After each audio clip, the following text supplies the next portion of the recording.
channel.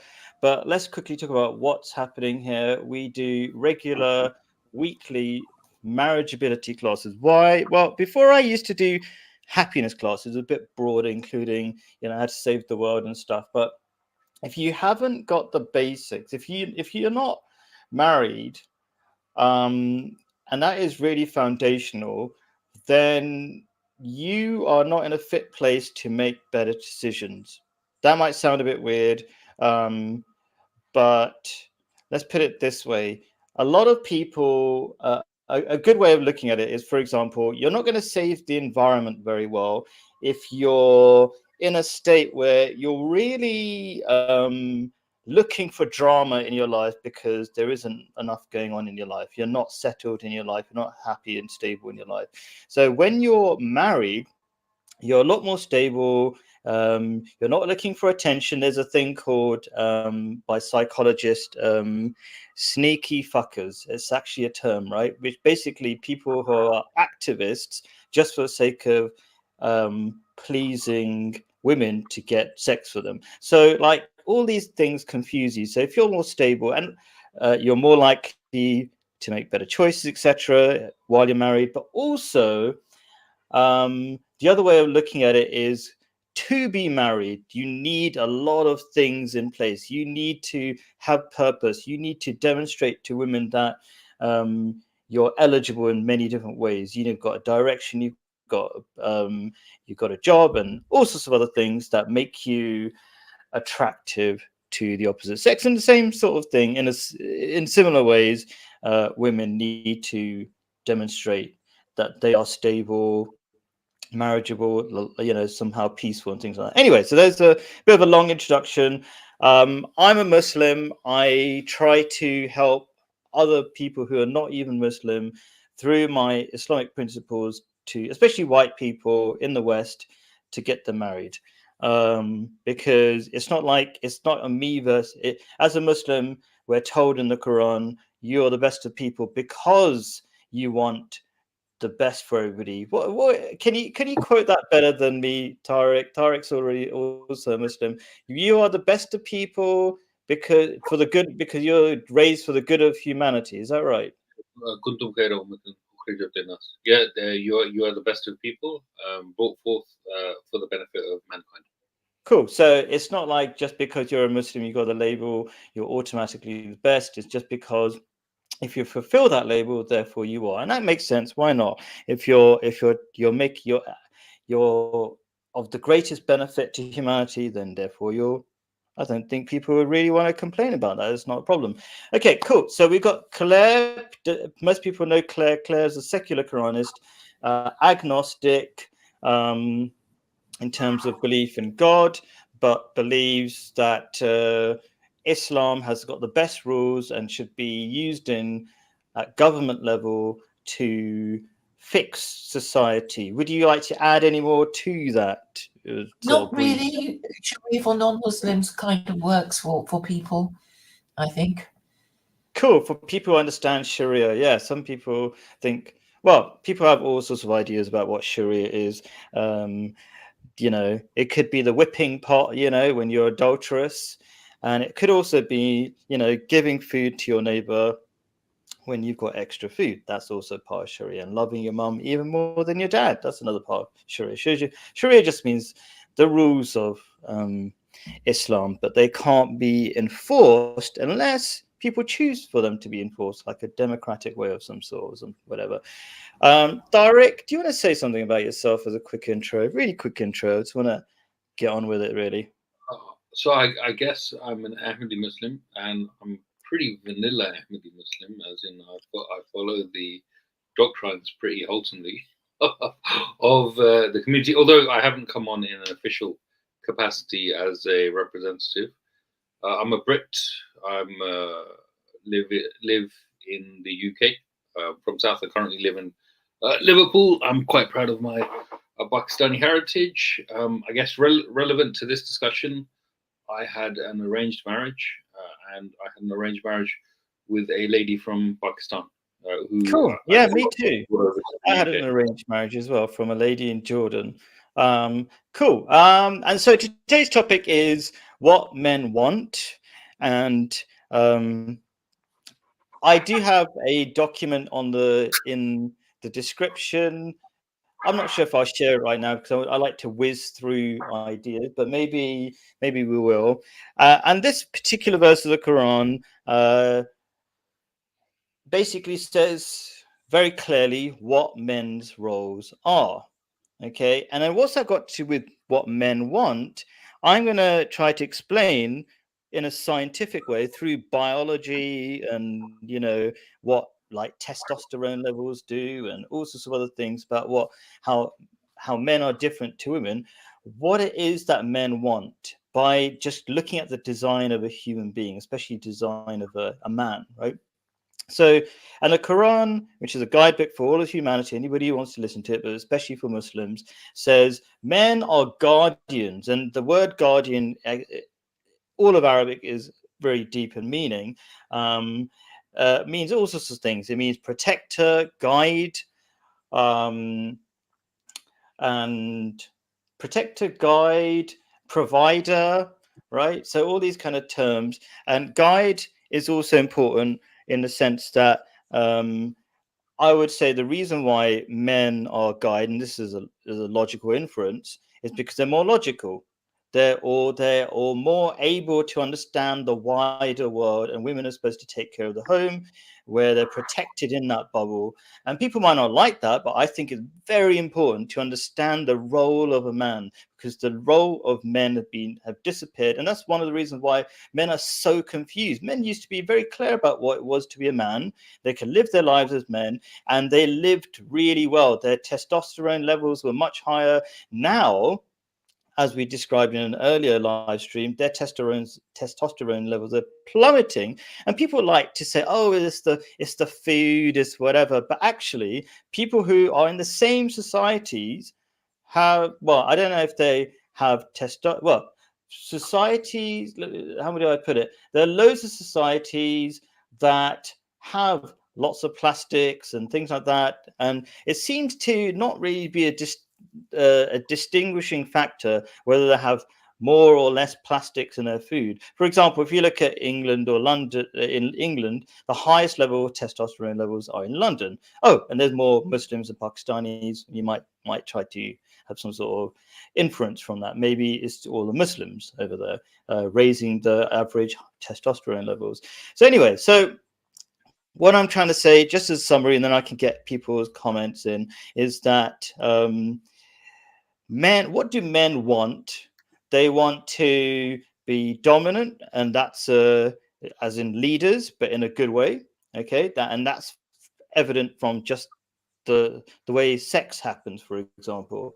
And we should take all these kind of biological impulses to tell us something about what it is that men are designed for. They want to guide, and that's also built into high testosterone levels make you sharper, more intelligent, or it's essentially known as a steroid, which sharpens your masculine traits. And what is it? It also makes men want to be productive in work. Okay, they're designed for problem solving compared to women, and also testosterone helps with that.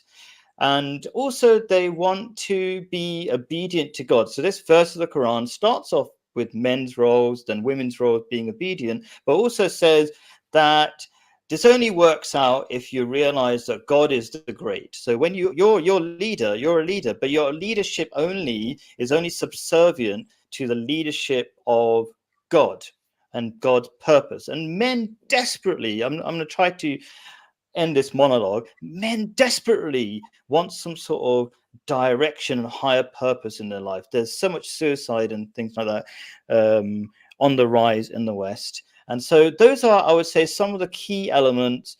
And the reason why men feel crazy is because they don't know what they want. They're confused by liberalism, which answers nothing. It just confuses people and makes simple things confusing, right? What is a man? What is a woman? What should I do?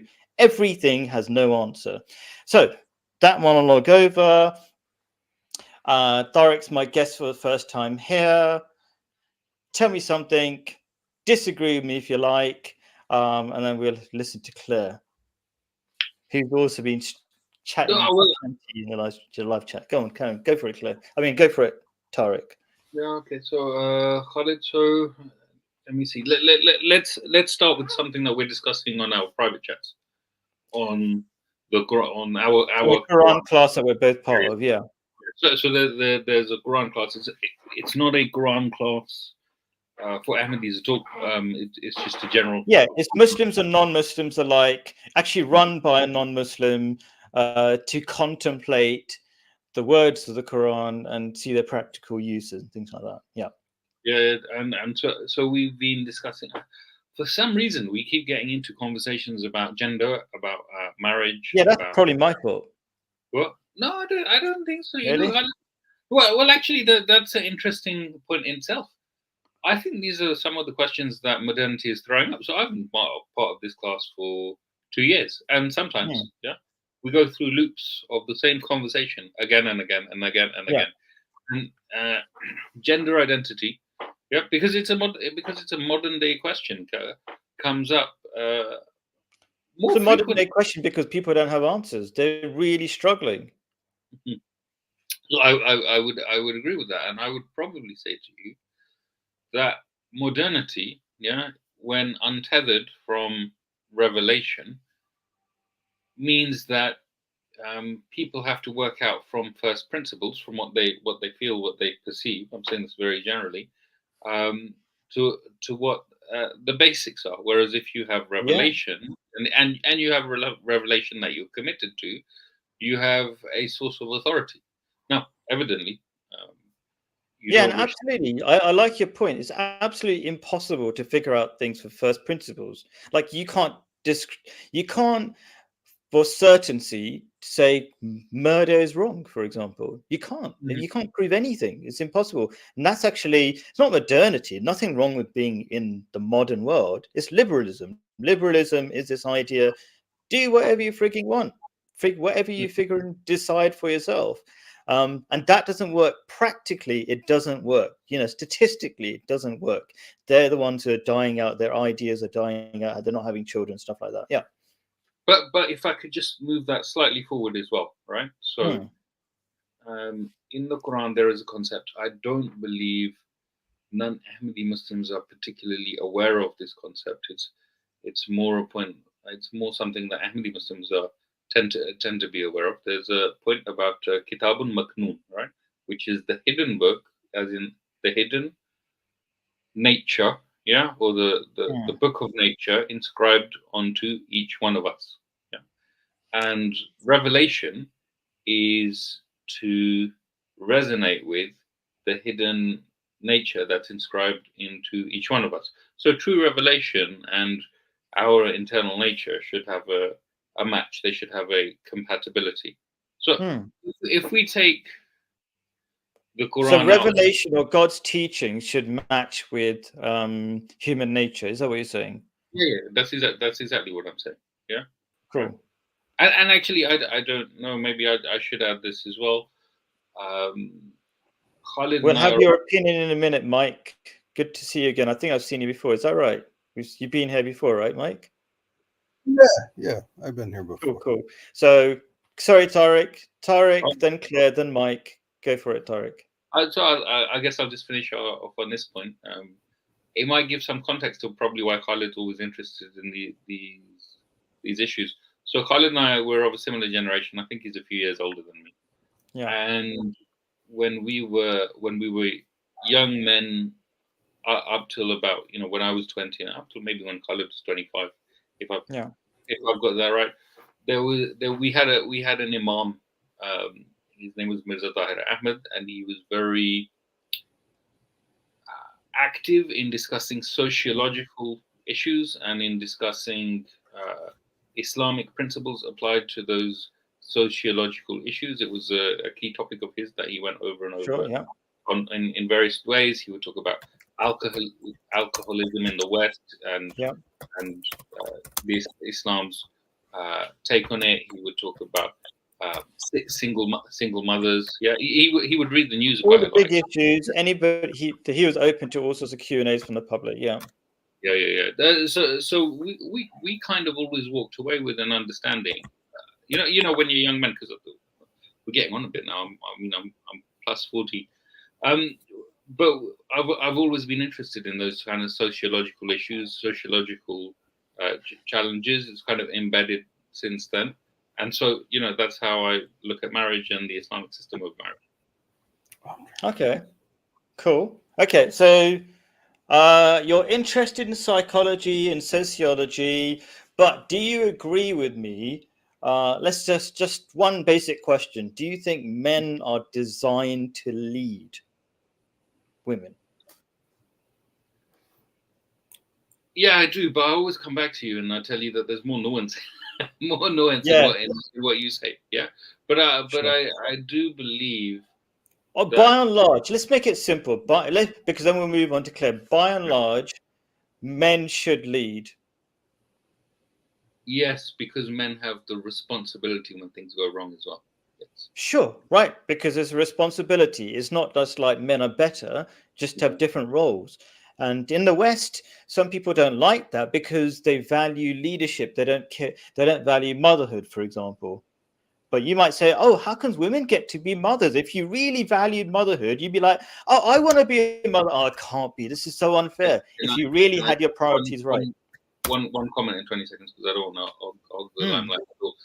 One thing that I know that the West and the East they're different on.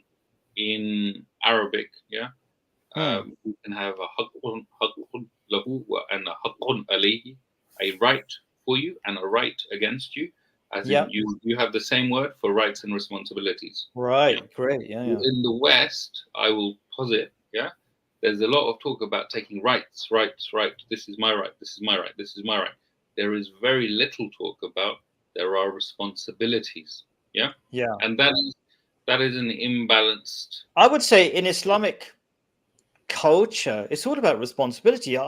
You hardly hear people say, I want this right. This is what I want. Everybody's eager to do their responsibility. And that's very much in line with what Viktor Frankl talked about. He's a great psychologist. Okay. And he focuses, he said he wishes there was not only a statue of liberty, but a statue of responsibility. Because that's where life is. All the excitement of life, all the purpose of life, everything that drives you would come through responsibility. But Westerners, unfortunately, haven't understood that.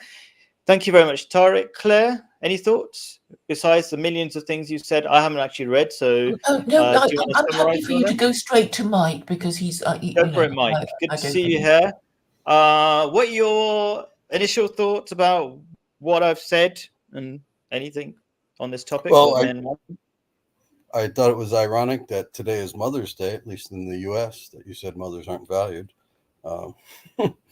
So we have a day set aside for them. But yeah, sure. I'm not sure in England. Do we have Mother's Day today, Claire? I'm losing track because I'm in Jordan. So, well, Mothering Sunday comes before Easter. I think it comes 2 weeks. Okay, we have a different day. So we've had ours. Yeah, well, Easter moves around generally. Like, I mean, Catholic Easter was 2 weeks ago or something, but the Eastern Orthodox Easter was, I think, this week. You guys who go by the lunar calendar, you kind of mess. Oh, you mean Muslims? Muslims, Easter. Yeah, we don't have a Mother's Day. I think that's an insult to mother. You have one day for Mother's Day. Every day is Mother's Day. Get the, Well, they say that too. Yeah, but it's one day set aside. There's a Father's Day as well. I think that came after Mother's Day. I think there's a Grandparents' Day. We have days for everything. If you value motherhood or not, and people don't value motherhood. Increasingly, women are not having children because although they want children, because it's priority number two, and priority number two rarely comes along and often is missed. Like that's one of the main reasons why women don't have children is because they're like developing their careers, and it's like, oh, one day it'll happen until it's too late. Anyway, so yeah, you can have a nice Mother's Day, but there's not much use if you don't really believe in motherhood. Anyway, what were you, any besides that, any sort of disagreement? Well, I wanted to ask Claire. Her name is like Quranist secularist. She is secular Quranist, which means she. Go on, Claire. You want to say? Basically, The book that I wrote is called Secular Quranism. I guess I play around with my username a bit, to avoid getting into trouble with Twitter. But the idea I have is actually secular Quranism, and it is basically my interpretation of the Quran, intended to be more Western friendly than the Sharia that you might get from Saudi or Pakistan or places like that. How is it? Is it different? What do you mean? What do you mean Well, by it's that? my Clay? interpretation. So, you're going to get all kinds of Muslims saying, "Oh, but you're not even Muslim, and you're only a woman, and you can't speak Oh, Arabic." whatever. But tell me one difference in your interpretation compared to maybe some others. I wouldn't be surprised. I might would interpret be, slightly different. But anyway. it's quite radical. I'll just warn you that I would be reintroducing slavery, as well as allowing licensed brothels and unmarried parents as sex offenders. I mean, that would be one of the sort of things that you would notice. After. Okay, that's interesting. We've talked about slavery. People should bear in mind the Islamic idea of slavery is that you get a free house, you're treated very well, you get the same food as your so-called masters or your boss, but it's more like essentially your boss. You're always working for somebody for money, right? So it's just a different name for it. Well, yeah, lots of freebies thrown in. so, and you can leave that so-called slavery anytime you want. Just have to work your way out of it. But anyway, yeah. Sorry. wasn't the second Caliph Omar killed by a Persian slave because he didn't like his ruling on his share of the take of, I guess he was a skilled tradesman and made things, and I don't think that was the reason. I think he was a Persian, and he hated that the Muslims took over his country, and he was treated very well, as far as I understand. It wasn't that. It was just like he was annoyed that this basically very basic country took over this great empires, essentially like the Eskimos taking over Russia or America. Is pretty annoying if that happened, right? And that's what happened. These are Bedouin people.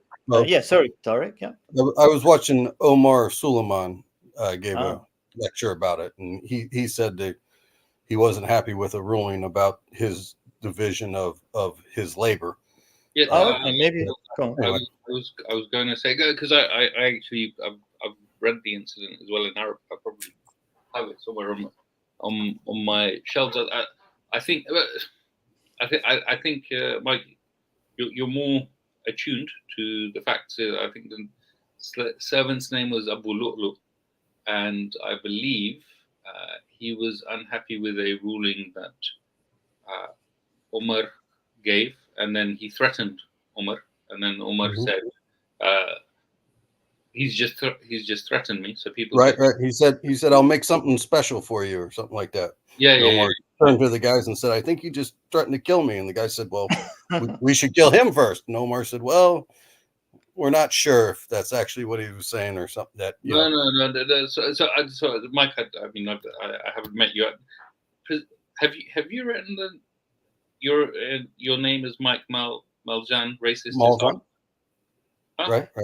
Well, so okay, you read it. So presumably you're not sympathetic, right, to Islamic history. But correct. I'll just go through that particular. I'm what Claire would call a nihilist. Apparently, I don't think I'm a nihilist. I believe in life. I believe in myself. But do you have any principles you'd like to declare, Mike? I have lots of principles. I think everyone should be treated equally under the law.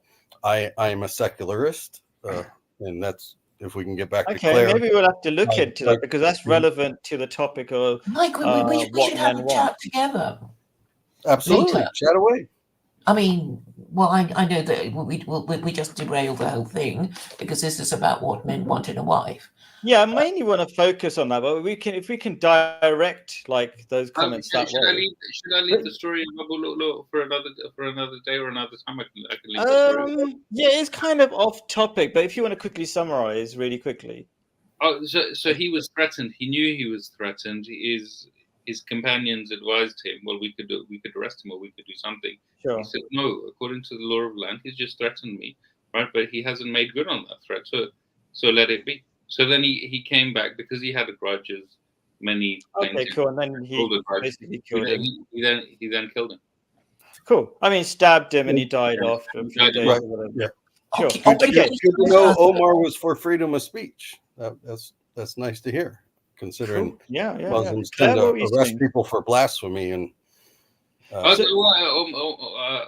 is often misunderstood. There's an incident they've misascribed to him, for example, of burning the books of Alexandria. But we can get into a whole. Yeah, let's talk about what men want, right? So, Claire, have you got a comment about what men want, or any questions about that, or something in that direction? Well, on the question of what men might want, I would suggest to cat ladies that maybe if their cat could talk, the cat lady wouldn't want the cat to be smarter than her and criticize her taste in, I know, clothes, friends, whatever, because the cat would be, being accommodated and fed by its mistress, and but it would be complaining because it's more intelligent than its mistress, and would be constantly criticizing its mistress. So that would be eventually insupportable. So I'm saying, I guess, men would just, like the usual thing of an obedient, loyal wife who will do what she's supposed to do, not argue back, and I can imagine a man wanting that, but perhaps being shy of saying it.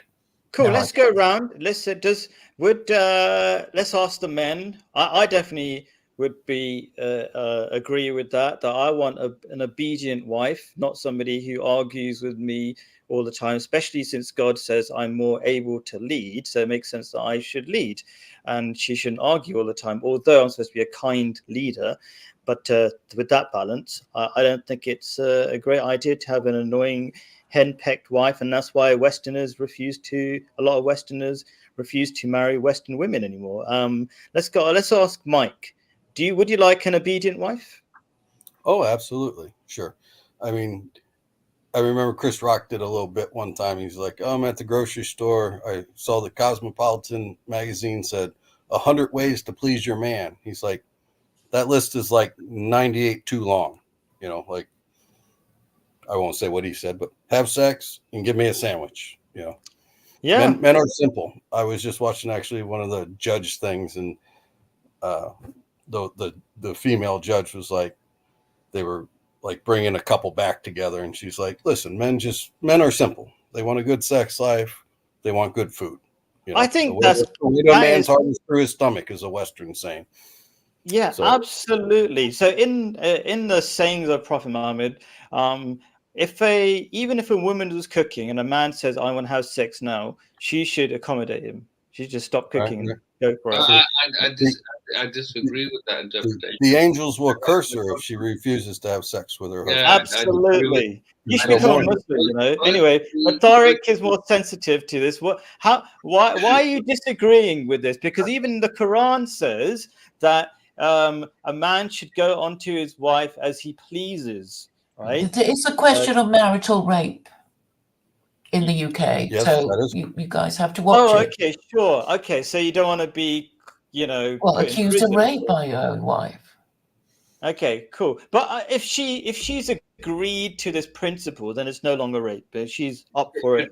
Well, I mean, you could incorporate the idea of frequency of marital relations in the marriage contract. Like, sure, well, once a week, I have an agreement with my wife once a week, but but it's not enough for me. That's why I'm trying to get a second wife. But Tariq, what's your problem? Like the Prophet Muhammad said it, the Quran's saying it. Go on. Plow into your wives as you do your field. Yeah, two hadiths. Yeah, I'll leave the Quran quote because otherwise it'll get too long. Sure. Two sayings of Prophet Muhammad. Yeah. Yeah. You said one, and Mike, you said another. So I'll just talk about them. So Khalid, the one that you raised was, even if your wife is cooking at the kitchen, yeah, and you call her for al-haja, for a need, then she should attend to you. That doesn't necessarily mean sex. Yeah, right? It can. What it actually means is if you call her for the light bulb, right, but then she should attend to you. And the same is that you will also find traditions and Islamic commentary which suggests that men should be servants of their wives. But unfortunately, what happens is what you often have. You have men. Oh, that's different. Listen. Men should be no, good. no, I'm just talking about the specific text, right? I'm saying that the text. Yeah, says, but you're not giving evidence as to why the women shouldn't, have sex with their husbands when they say ask. Yeah. So I'll come to the You're second. not giving evidence for that. No. All I'm saying is that Hadith text is often. Are you just nervous about? Does it make you nervous saying that? But be honest with me. Does it make you nervous? No, I'm about to come to the second Hadith. Okay, which, go on. Which indicates that. But all I'm saying is that the first Hadith is mistranslated and misunderstood. Yeah. Okay, but it's not wrong. Now the second one, right, which aligns a little more with what you're saying, Khalid, which is what Mike said, is that the angels spend the night cursing the lady who decided not to have sex with her husband. Yeah, I know that tradition. Right? Please note in that tradition, that the lady had the right to say no. Yeah? Oh yeah, that's all of Islam. To say no, as in the man didn't have the right. The husband. But that's just there's no compulsion in matters of religion. That's the Quran and everything. But it's a very important point. It's an extremely important point because marital rape is forbidden in Islam, right? But the lady has the right to say no. Marital rape in Islam? I've never heard of that. Is that a thing? It is a thing in the UK. Yeah. No, forget the UK. Like in Islam. Yeah, well, that's what I'm trying to point out. I'm trying to point out that this Hadith 1 embeds the idea that a lady can reject. But if she rejects her husband gratuitously with no reason, So, for example, she should reject when she's had a child and she's not able. So there are all these implied different reasons why she should reject anyway. And then all spelt out or elucidated in the Hadith. But if she's gratuitously ignoring her husband's sexual drives or sexual desires, then she is morally culpable. That's what that tradition is saying. Sure. And incidentally, there's traditions. To balance the argument, there's the other verse of the Quran. There's traditions. Just let me say this. There's traditions. Okay, go on. The other way around that says that it's a man's duty to please his wife sexually. So sometimes I think these traditions are put in. Look, I don't care about the word patriarchy. I don't believe that Islam should be understood in terms of modernist conceptions. But the whole conversation about these traditions is because there's certain preconceived views in cultures, that are reading them. It's not necessarily what the tradition says. Sure. And I'll just balance my point of view. Not really balance it, but I think it's put more value in what I'm adding, right? Because men don't want to rape their wives. They want their wives to enjoy the experience, right? And there's another verse of the Quran that says, treat your wife like tilth. And so tilth is well taken care of, fertile place for your seed, as in your sperm, right? So it's basically saying treat your wife well. And so, like, I would like to have loads more sex with my wife than she's offering, but I understand her limitations.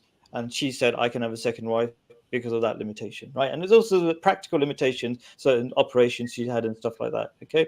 So, so thank you very much, Mike. That was a fantastic point. What do we want? We want sex and we want food. We want to be taken care of. Any other things, Mike? I'm really interested in what you could add to the list of what men want. Speaking of marital rape and whether or not it's a concept, which is fairly new even in Western society. Here in America, I think it was Alabama in the late 1800s was the first state to actually pass a law that you can't beat your wife. Before that, in Western culture, wives were considered like your property, so you could do what you want with them. But we had a case here maybe 10 years ago in New Jersey where a woman was trying to get a restraining order against her husband. She was trying to get divorced from him. She was a Muslim. He was a Muslim. And part of her testimony was she said, well, he rapes me, right? And the husband, when he got on the stand, said, there's no such thing as raping one's wife. You're allowed to do what you want with your wife. And he actually brought in his imam, who then kind of testified, yeah, he's right. In Islam, there's no such thing as marital rape. And well, there could be it was funny because on TV there was well, and if she's not up for it, you haven't done the proper foreplay or something like that, and she's not ready or something, then that could be against the teachings of Islam, because you have to treat your wives well and treat them according to their ability. For example, there's another saying of Prophet Muhammad that says, peace be upon him, that says, your wife is like a rib, and do not bend her beyond her ability, otherwise she'll snap. I.e., basically, and the beauty in her bend, as in her relatively fixed nature compared to men. So in that sense, you don't push women beyond their abilities, and that they'll divorce you and get you for unreasonable behavior and tell the court what you do to her. You know that was how it was done in the olden days. Irretrievable breakdown of marriage, or why are you divorcing him? Unreasonable behavior, a pervert, all that kind of thing. So maybe you shouldn't sort of just assume that you can do whatever you like with your wife, as you seem to be suggesting earlier. Are you talking to me? Yeah, I'm talking to Khalid. Okay. Yeah, so you can't do. Yeah, you have to actually be kind to your wife. That's kind of part of your leadership. Because she'll divorce you or run away, and then you'll be wifeless, right? Yeah, sure. If you're going to treat her like shit, run away. Yeah. As you were kind of, sort of saying it would be the cool thing to do if you could, when she's cooking, rape her. She can't say no. Yeah, if she's trying to be the best Muslim possible, she should do her best to obey. Yeah, cool. Tariq? Yeah, can I just point out another? I haven't seen this hadith for years, incidentally, but I know it's out there. Don't fall upon your wife like a dog. Yeah, and you must commit foreplay. Yeah, and the whole point about foreplay is that you are arousing your sexual partner, and so this is addressed to men. So inherently, consent, and I could go on about this, but I won't, is written throughout Islamic sexual jurisprudence. Yeah, if you really look for it, and it's not really that difficult to find. I don't like, as personally, taking Western concepts and imposing them onto Islam. I'm quite against that, as you'll know, Khalid, from my discussions with AJ. But as it happens, consent is embedded within Islamic jurisprudence the whole way through, and the idea of two loving partners who are benefiting each other is a very strong part of the bedrock. Okay, can I ask you about concubines? Concubines. Yeah. So do you think concubines have to consent? Yeah. Yes, and you know what? We can turn this into a conversation about concubines, right? If you want, it's quite a long detour, right. But do you want me to tackle it? Okay, briefly. Okay, so concubine. Are you saying you're not supposed to have concubines? What? Right. No, concubines are totally allowed in Islam. Maria the Cop was a concubine. Wives. That's not a concubine, is it? Oh, Mama, I think he's talking about, right? Yeah. So Claire. A concubine is a low, not quite a wife. It's a lower status wife. Right. I mean, it could be of historical interest, but I do think people want to bring it back again, because then you'd have men with 4 wives plus concubines, which is maybe not. And I'm happy to have the conversation about Mama Likat Manukum if you want me to, but it will be a lengthy detour. Give me like the short version. Are concubines allowed? The short version is, and I won't use the word concubine because it might carry implications. But Mama Likat Manukum, those ladies who are under your care can enter into a relationship with you without a nikah, so without an announcement in the mosque. and they have all kinds of rights, including the right to ask to leave their household. Yeah, and if they choose not to exercise those rights, and if their society chooses not to exercise those rights on behalf of them, so if they choose to stay in that marital relation or in that second category of marital relationship, they can stay. And I can go through this in quite So that's interesting. detail. You're saying there's a It's version of misunderstood, Mike. being I'll a tell you why wife, it's misunderstood. version of being a wife, which is A not secondary version. public Yeah, knowledge. we're doing a second. Interesting. We Well, can it is talk about public that. knowledge because it's in the Quran. Yeah. It is Oh no, public public knowledge knowledge as in you don't have to announce it. Yeah. The nuances of how it actually operates are quite complicated. What's happened is people have forgotten how it actually operates, right? Okay, and then obviously cool. you have. Essentially, it's a wife. It's a wife. Yeah. Okay. Well, So I mean, I some want to focus translations on would say what those men who want. your right hand possesses. Which would What your right hand possesses. But right. In the fourth But you surah, have to still marry them, as far as I understand. So okay. So one verse I'll give you because this will close it, and then I'll open it up into another conversation with Mike very happily another time. Right. What your right hand possesses, if you look in the 4th chapter in the Quran, which is a Surah Nisa, I don't have the reference to my hand right now, but it might be 36 or something around. Yeah. It says wa ahsanu, which means and do good. And then it gives a list of all the people that you're supposed to do good to. It starts with your parents. It goes down to the wayfarer.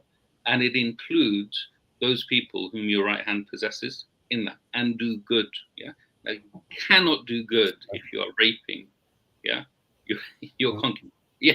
But by definition. Yeah. So if you say that by doing good to your parents, right, you have to speak kindly to them, etc., and whatever is commonly understood. I'll show you the verse later. I don't have it to hand.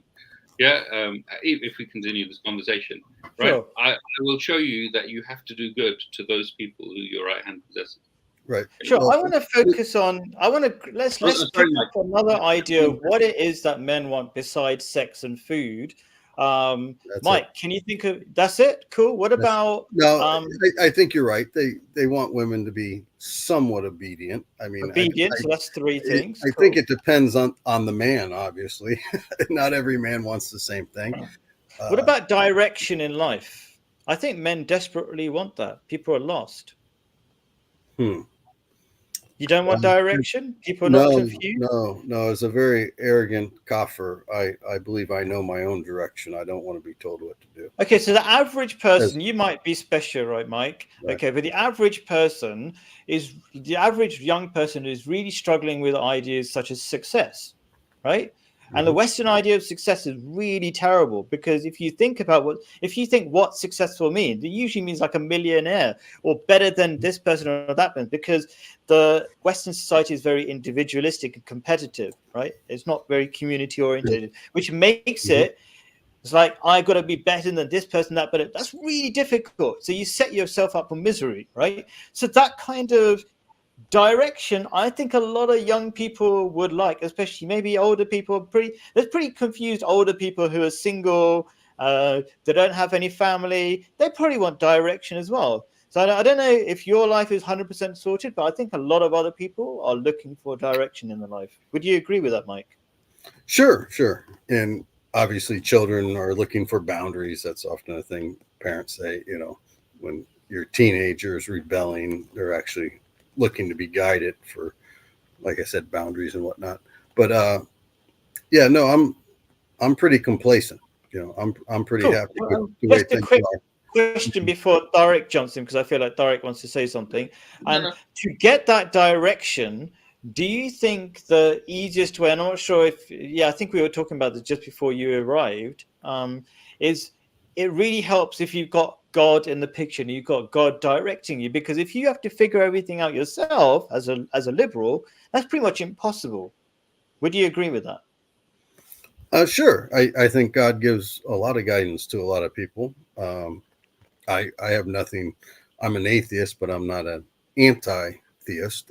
I mean, I'm you all appreciate God rules because they seem to work.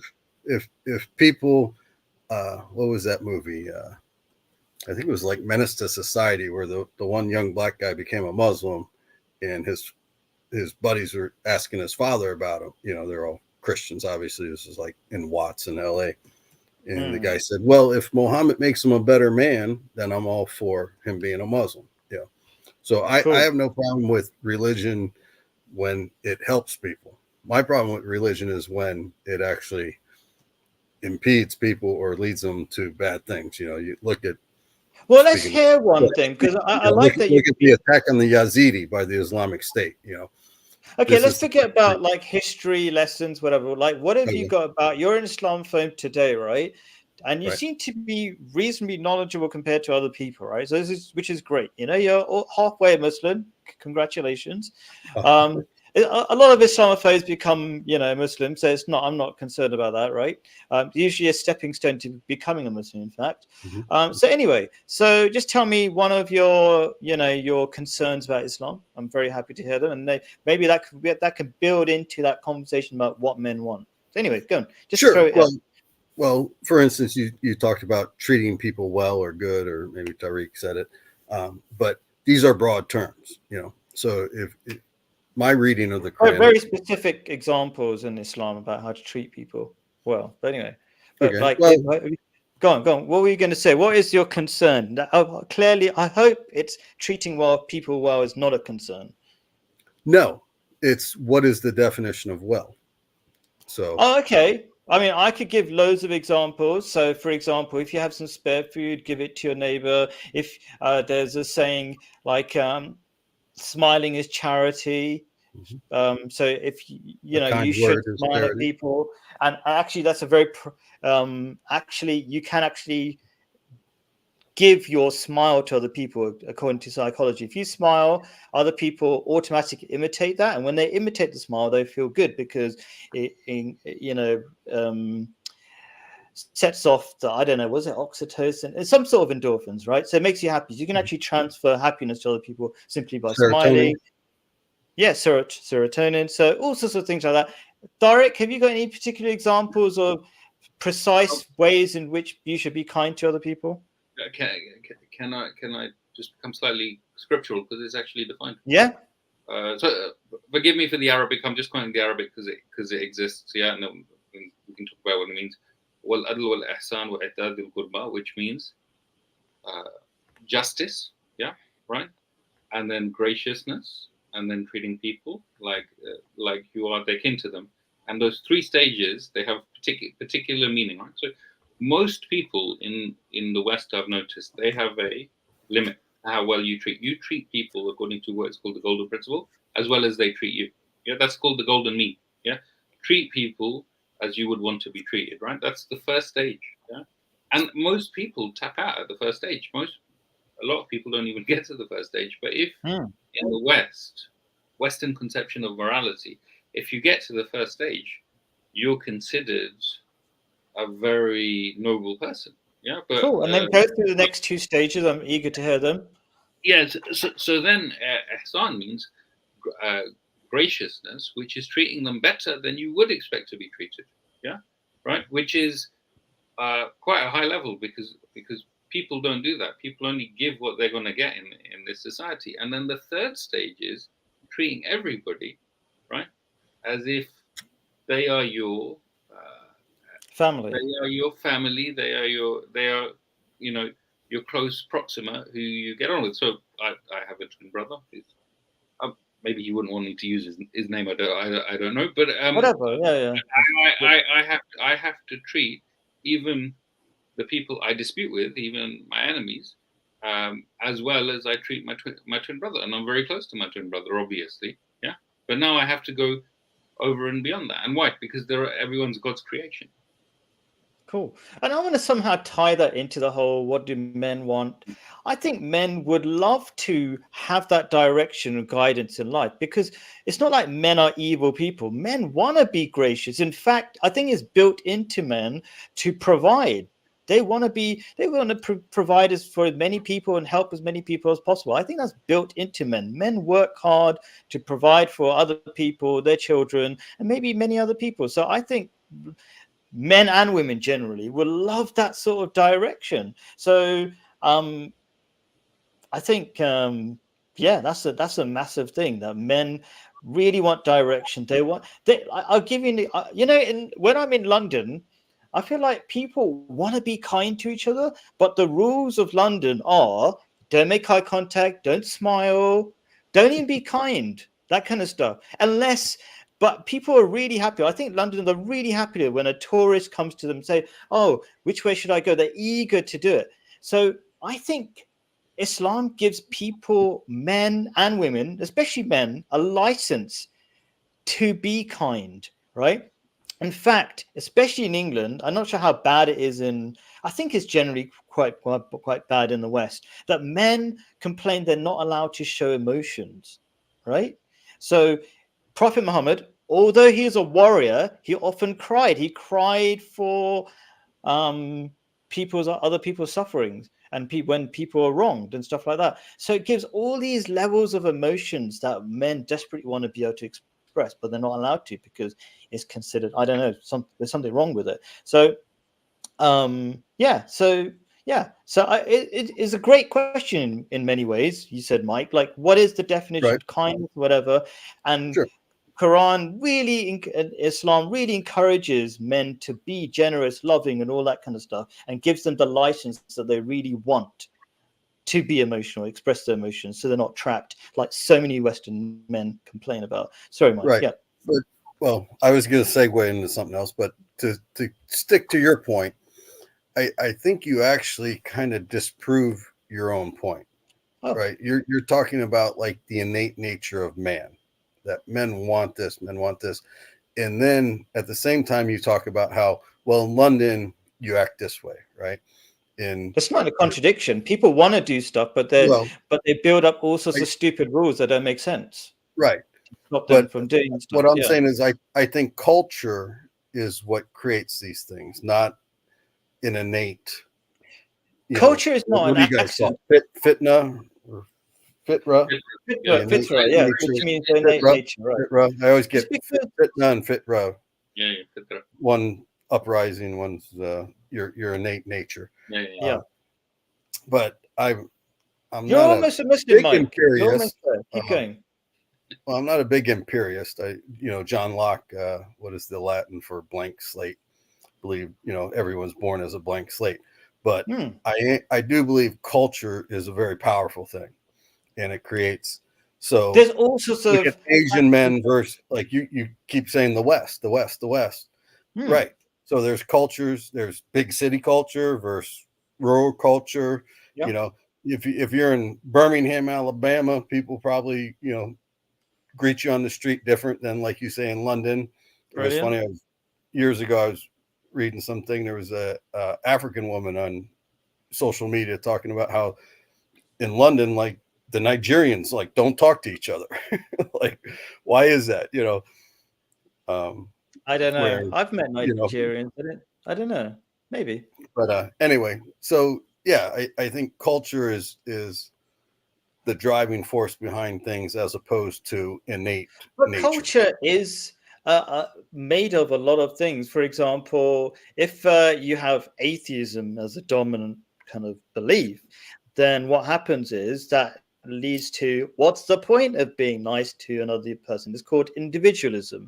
So that becomes a culture. The culture is not a static thing. Like when what's it called? Britain or England was more Christian, people more neighborly, because they actually practiced being more communal. They would go to a church, they actually practice being nice to each other, and then they would continue that niceness to everybody else in the neighborhoods and all that kind of stuff. And they were told every week, this is how you should behave.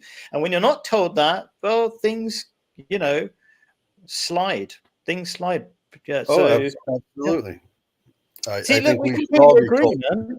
And Islam creates a culture as well. The reason why, like the Islamic culture here is everybody says my brother, my sister, and people are a lot more relaxed to each other because they are all, the word is Bani Adam, children of Adam. Like we're all from one family. That's part of the language here, right? And then people are more social. That's culture, Even though there's lots of Christians, they have the same sort of ideas because Islam has influenced culture so strongly. Right. But to that point, you know, if you So read what's the the contradiction? There's no contradiction that I see. There's well, of things that course there people is. are like. I mean, Go on, tell me the contradiction. I didn't see the. read the cow, the second surah. Read the first 20 lines of it. You know, us atheists, the disbelievers, we are but like cattle. That's 25:44.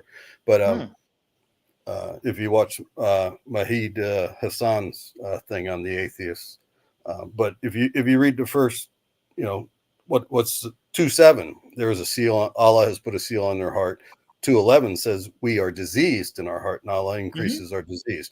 We are the parable of the people who kindle a fire, and Allah extinguishes the fire. They stumble to and fro. Sure. Right? I was sent years ago when you understand that.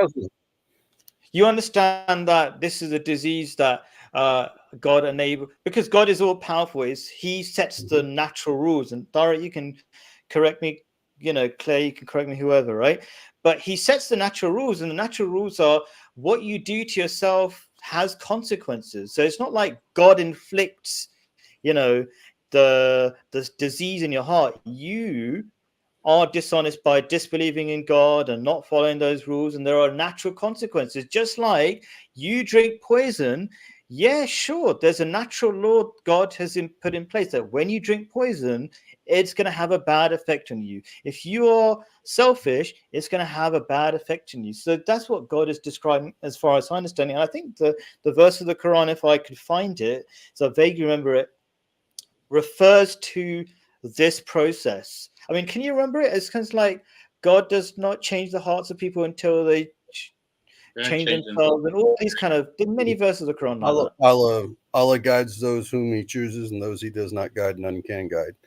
Which is kind of to me. Go on, Tariq. Can you give? I mean, we could also delve into that conversation, but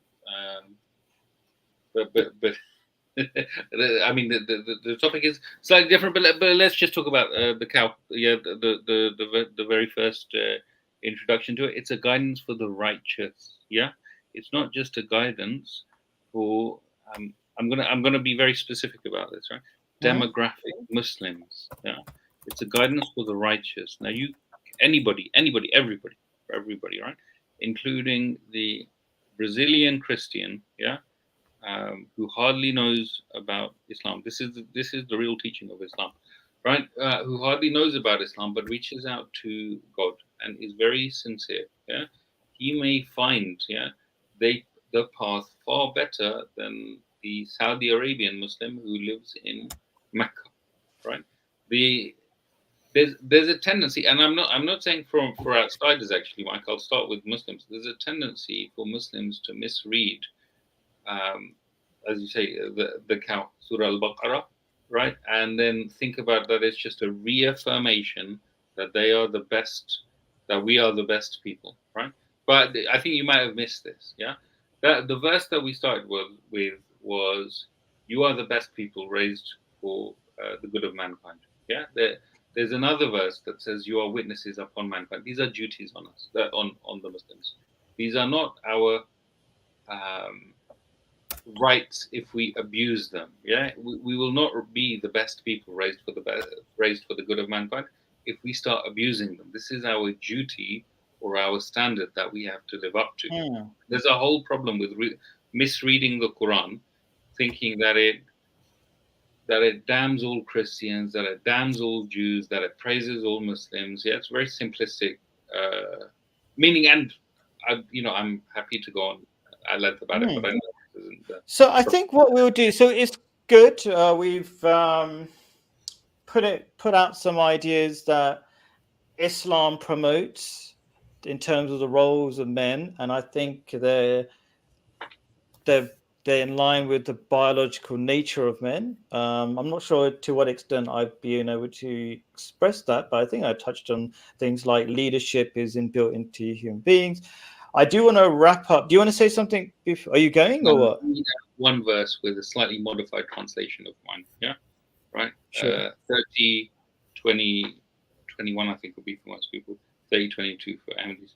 And one of his signs is that he has created sexual partners. I'll just call it that. Sexual partners for you from amongst yourselves, that you may find peace of mind in them, and he has put love and tenderness between you. In that, surely are signs for a people who reflect. I love that one. Yeah, yeah. So that's what men desperately want, right? They don't, they could go to prostitutes, but they much rather have a real relationship and find peace in their wives. So men want wives. So do wives want men, husbands. So that's awesome. I love that. We're supposed to go through 4 questions. Let's just touch on them really quickly. What is the nature and purpose of marriage? I would say in one line, let's do the shortest version possible if everybody can go through one. I would say fulfill our natural potential as men and women. That's one answer in the context of what men want, to fulfill your natural potential. Like, you've got biological parts that need to be used. And when you use those parts well, it's always good. That's every part of your body in all scenarios. When you use your body well, it's good for you. That's my thought. Let's go clockwise.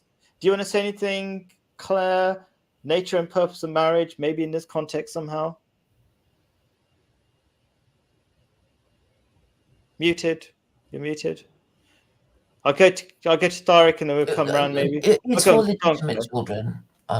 That's what I was saying. Marriage is for legitimate children. That is really the bare bones of it.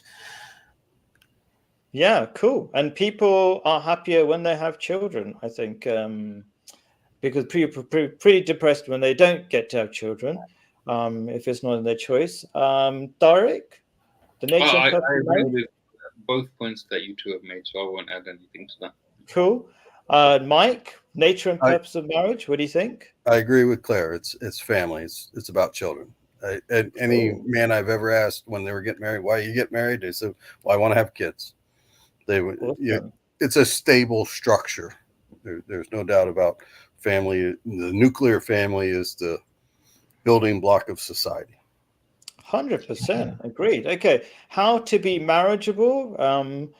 And in this particular, I always give different answers for different shows, but not contradicting answer, but relevant to the topic. And I say, know your purpose. Like, a man needs to know what he's supposed to do, and when he knows what he's supposed to do, then he's fully see what it is. Women are attracted to their opposites. They want to have something provided to them. It's not so romantic, magical idea. It's functional.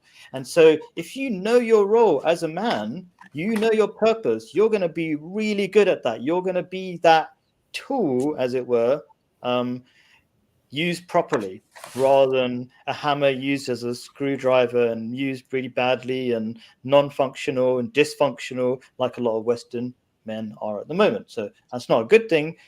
I wish if men knew their purpose, they would be highly marriageable. Claire, what makes you marriageable? What makes a man marriageable? Let's make it man marriageable. What makes a man marriageable? I would say basically men are looking for a sex object and women are looking for a meal ticket. Obviously, it would help if they liked each other. So we have to be nice as we look for a meal ticket and sex object. Cool. Okay. So to make you marriageable, you have to be nice. And you have to, as a man, what do you have to be, a sex object or a woman or both? I think the men's role is to be the meal ticket, and I guess, as you were saying earlier, provide. Awesome. Cool. Provide and protect. And then you'll get sex in return, I guess. Exactly. There's always a deal. Tariq, how to be marriageable in short? How to be marriageable, live up to your responsibilities. Yeah. Awesome. I love that. Yeah. Responsibility makes you attractive. Yeah. Mike, what makes you marriageable? Yeah, I agree with everybody. The man should have lots of money. Cool. I mean, next show, just take your shahada, right? That means that's how you become a Muslim, right? Anyway, but you can keep the title racist Islamophobe. Okay. Oh. I should have put kafir in there. But you should have hit what? Next time. Put kafir in there. But Claire, real quick, can Claire explain, is she a separation of religion and state person, because every Muslim I've ever come across says Islam is an all-encompassing religion, including a form of governance.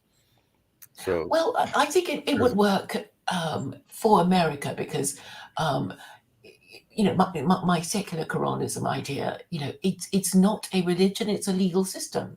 So Americans can adopt it. They don't have to be a Muslim majority country because Chapter 2, verse 256 of the Quran protects freedom of belief and supports the First Amendment. So you know, if Americans were to adopt it, nobody would have to change their religion. They would just know what the legal system is. Well, all educated Muslims would agree with Claire, by the way. I don't think you disagree, Tariq. There's no compulsion matter of religion. But if the populace really likes Islamic legal systems and laws, they can choose to make it law if they want to. Yeah, there's a limitation to which you can make Sharia law. For example, you can't force people, I don't think, to shake hands and smile at each other, but there are elements that you can. I mean, Tariq, would you agree with that? That you can't, Islam is not automatically legal. You have Sharia for me, first and foremost, is a personal code. It's been mistranslated. It's a personal code. Yeah. There are then elements of it which, if there is a Muslim majority and there is Muslim rule, will be codified into what is called law. Yeah. But the translation of Sharia as law is a terrible translation. Yeah. Because nobody can. What does Sharia literally mean? Path to water. Yeah. The oasis. Than me. What you're on the wrong side of. Mike, come on, man! Just become a Muslim by next live stream. You're teaching me stuff now. Okay, Mike. What was it? How to be? Where are we on? How to be lovable? Are we? I don't know. I think I skipped something, but we'll get to the end of it. How to be lovable, Mike? How do you become lovable? You got to have great hair. Come on, seriously. Go on. No, I mean, obviously be kind. I mean, do lovable things. Be like a teddy bear. Oh, I don't know. I'm not sure about teddy bear. That's not what Islam wants you to do. Well, that's true. You don't want to be too much of a pushover, I guess, at the same time. Cool. Okay, so we agree. Interesting balance of a firm hand, yet a warm embrace. Awesome. That's you, a Muslim again. And my thing would be, if you strive for a higher cause, then that puts everything into perspective. And I think that's kind of in line with this whole verse of the Quran, where it tells the roles of men and women, but it ends up with saying, like, God is the highest power. Remember that, and then if you follow that, and you'll find that I don't know if anybody would disagree, but it's very. How do I put this? I'll just say it anywhere that comes to mind. Basically, marriages only seem to work when they have a very clear awareness of God. Right. And so this higher, it's not like if you marry somebody because you think that lady's nose is certain shape or her eyes are green and all this kind of stuff, that's not going to last. The marriages that work are the ones that have a higher cause. Like the higher cause is I'm married to you, not just because you look good, but because we're going to have children, we're going to raise good kids, and they're going to make the world a better place. So I would say, what makes you lovable is if you have a higher cause, rather than some sort of shallow, I've got hair or not. You know, my hair is slowly disappearing. I don't want to be less lovable soon. So yeah, those are some of my thoughts. If you have a higher cause, that makes you really sexy to women as well, because like you kind of like you've got a direction, you've got a future with this man because he's going somewhere. Claire, what makes you lovable, or what makes a man lovable from a woman's perspective? Well, charm, wealth, ambition, you know, all that sort of thing. Cool. So that's okay. So charm, as in kindness, ambition. So that would agree with this higher cause sort of thing, maybe. And wealth. Yep, you're a provider. So yeah, totally agree with that. And Tariq, is there anything else that makes you lovable other than the kind of a direction, a cause, money, and kindness? Anything else comes to mind?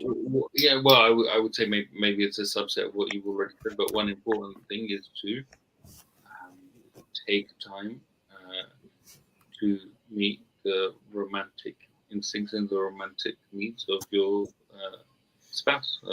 That I think is a genuine desire that many ladies have, and it should be met.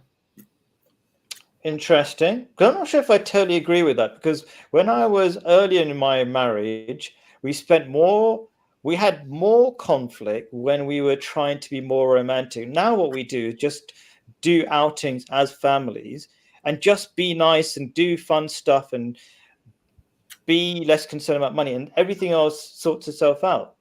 In the past, my barber, who was a Greek guy in London, he would go like, he's very emotional, and you'd have pictures of his wife in the background and photos, dancing and stuff like that. You should go and get chocolates and flowers, and I'll do that. And my wife like, God, I don't want this. She'd be like, I don't want this. Just do all the rest of the stuff, and we're happy, make money and all that kind of stuff. So I'm not really a romantic guy. I do think as time has gone by, I'm big on romance. I'm just big on kindness and consistency and not being an asshole. That's a big thing for me, not being an asshole. Being an asshole comes naturally to the people you're closest to, isn't it? Don't you find like most murders are by the spouse? So kind of just don't do those kind of things. So that's my opinion on that. And okay, finally, how to make government help you be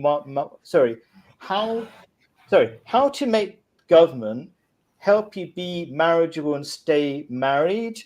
I put stop quotas or discrimination that counter natural behaviors of sexes. For example, don't have quotas that you have to have X number of women in the workplace. I think that's discrimination, and that's not natural. If women don't want to work, don't encourage it, don't push it. I think let things happen naturally. And so this whole push to get women into work and then creating an imbalance in our natural roles as men as leaders and providers and stuff like that, that's really messed things up. Wherever I've seen a relationship where women are working, I think that's ruined the relationships. So that's some of my thoughts. Claire, what do you think? What could government do? Repeal the Equality Act. Say again? Repeal the Equality Act. Yeah. Abolish no-fault divorce, and introduce an element of shame to divorced parents and treat unmarried parents as sex offenders. Cool. Yeah. So I agree. Repeal the Equality Act because we're not the same. So yeah, I totally agree. Doric? Sorry, I was taken a little bit back there by Claire's last point, but leaving that aside. Just chapter 24, verse 2, Tariq. I will 100 lashes in public. Did she say 24:2? Lash each of them with 100 stripes, and let not compassion with you keep you from carrying out this law of God. Yes, that one. If I heard you right, if I heard you right, I think you said treat divorced parents like sex offenders. No, unmarried parents are sex offenders. Unmarried. So basically, they're having sex. To have children, you've got to have sex. So they're having sex outside marriage. Yeah, fornicator. You got to kill the fornicator. Lash the fornicator. Okay. Well, I didn't get what she got. What she was saying either. Like what? Parents are sex offenders. We won't get into that conversation, but I do agree that there is corporal punishment of the fornicators. But you won't openly agree to it, Tariq. Come on, live a little. Agree with it if it's in Islam. I do agree. Oh, okay. Good. What she was saying is, if people have a divorce, treat them like sex offenders. Yeah. Right? No, I didn't say that. No. Yeah, I misunderstood that. Okay. But sorry, people have children out of wedlock, bastard children. In fact, I don't know. You guys should Google Yosef Hamzad, the American guy at Zatuna Institute or something, says people born of Zina have a black seed, a black dot on their heart or something. It's okay, maybe. I mean, there is well, who knows? But anyway, what's your thing, Mike? Mike, how can we make Tariq hasn't more marriageable? Tariq, you want the government to force people to get married? If that's what Hamza Yusuf said, I don't entirely agree with him, and I don't know. Yeah, I don't really exactly agree with it. Getting back to what you were saying. What was it? What was the question? What was the question again? What can government do to support marriage? That was how I interpreted the question. So a number of soft steps to encourage the sanctity and the sacredness of marriage, because I think society precisely what though? I think there should be a campaign of soft pressure showing that that marital relationships outside of so basically education in schools saying the value of marriage. I think that's a great idea. It requires a societal shift, doesn't it? It requires a societal shift, to be honest. Cool. And just to explain my point about the reason why you don't really want women at work, because they're ruining the workforce. So people might not like that, but basically if you have double the workforce, then you're halving the value of labor. But also women are doing work that men don't want to do, and that pushes men out. So make crappy and they're not reproducing, and that's causing the mass, uncontrolled mass immigration that everybody's complaining about. Even the immigrants complain about it. Cool. So yeah, that's my reason for it helps marriage by not pushing women into the workforce when they don't need to be there. But again, Mike, you are the last say. What's what could government do to support marriage? First, I gotta say it was interesting that you brought up the workforce thing, because I met a Muslim guy, Hassan Shibli. I think he's on YouTube now. He was the director of the Council of American Islamic Relations in Tampa. And this was 10, 15 years ago or something. But at one point, I asked him about, 411, the male should have two portions of the female, the inheritance law. And he said, well, if we got all the women out of the workforce, men would be able to provide for their families, right? You wouldn't have to have two incomes for the family. Like wages would go up so much because you eliminate a bunch of the labor force. But anyway, I would say the government should have nothing to do with marriage. As a Republican, I suppose I would say, they claim there's a marriage penalty on the way the tax laws are written for married couples here in America. But I think every individual adult should be taxed on their own incomes. And I have no problem with polygamy or polyandry. If the government should eliminate those laws against multiple wives or multiple husbands. That's great. If people want to enter into those contracts, men would like to have loads of wives. Sorry, I keep interrupting. Claire told me I shouldn't interrupt. Go on, Claire. So you were saying, just to summarize, you like polyandry. That would be a great rule to be allowed, at least if people want it. And what was the other one? Sure. Well, or polyandry, where a wife can have multiple husbands. You got. No, that's not polyandry. Oh, that's terrible. That's a terrible rule. Be permanently pregnant. So a man can have multiple wives, but a wife can't have multiple husbands? Absolutely. Yes. Yeah. It would be a nightmare. Imagine you were some woman and you were permanently pregnant by your four husbands, and you didn't know what you were carrying. Well, I was raised Catholic. I went to Catholic school. I'm not paying for Tariq's children. And I remember Chrissy Kavanis, Greek girl. There was 18 kids in her family. Her oldest sister was like 45 when we were in high school. So some people are pregnant their whole lives, no matter what, even if you only got one guy laying the pipe. Okay, so besides that, I thought polyandry was man has lots of women, wives, but that's polygamy. Polygyny, that's the one. Got it the other way around. But what was your other one? Polygamy. Okay, fine. But what was your one before that? You said something else. So I said eliminate any sort of tax law against. Keep it simple, right? Basically, you don't need to get involved. It'll deal with itself. I think that's according to Islam as well. There's no special tax laws, are there, Tariq, for married couples? But sorry, the way that I'm answering this is I'm sensitive to the fact that the West, the UK, the US, Canada, these countries are not Muslim countries. So I'm only answering it in terms of.